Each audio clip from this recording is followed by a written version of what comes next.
انت صعبان عليا قوي يا كابتن، طول النهار في مشاوير، مسحور رايح وجاي، نفسك يجي عليك الليل عشان تستريح، واخيرا بعد كثيرا من الساعات يجي عليك الليل تخش الشقه بتاعتك، تقفل اوضتك عليك، تامن يمين وشمال عشان تبدا تستريح، وتيجي اللحظه انك مش عارف تنام. ايه ده؟ احساس غريب قوي لدرجه اللي انت نسيت ازاي تقدر تخش في مرحله النوم اساسا.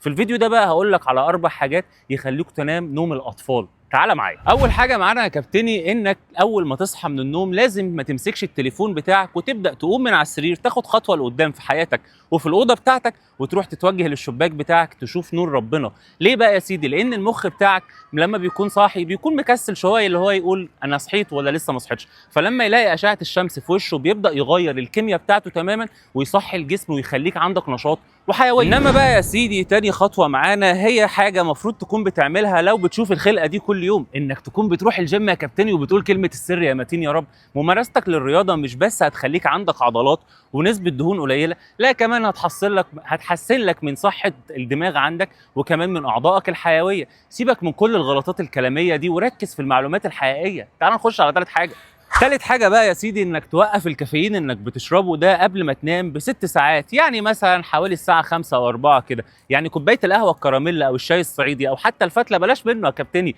صحتك وجيبك. الحاجات دي بقت غالية جدا في الكافيهات دلوقتي، فمن موقعي هذا بقول لك وفر فلوسك عشان تعرف تنام بالليل. رابع حاجة يا كابتني ودي المهمة واللي ممكن تسبب مشاكل معايا ومعاك، انك بالليل قبل ما تنام تسيب التليفون بتاعك وتسيب فيديوهات الريلز حتى لو بتتفرج عليا، وتعمل حاجة من الاتنين، يا اما تذكر ربنا وتقوم تصلي قيام الليل، يا اما يا سيدي تجيب قلم ورقه وتبدا تدون مشاعرك وافكارك اللي حصلت في خلال اليوم، تفضي مخك وتطلع كل الطاقه السلبيه وتخلي مخك يستعد اللي هو ما يغلطش الغلطات دي بكره، وفي نفس الوقت تقدر تنام نوم عميق. لو عملت ال4 حاجات دول فعلا هتنام نوم الاطفال.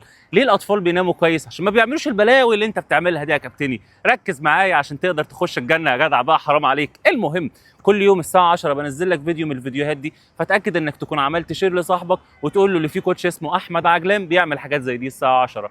اتاكد انك تكون عامل متابعه. سلام.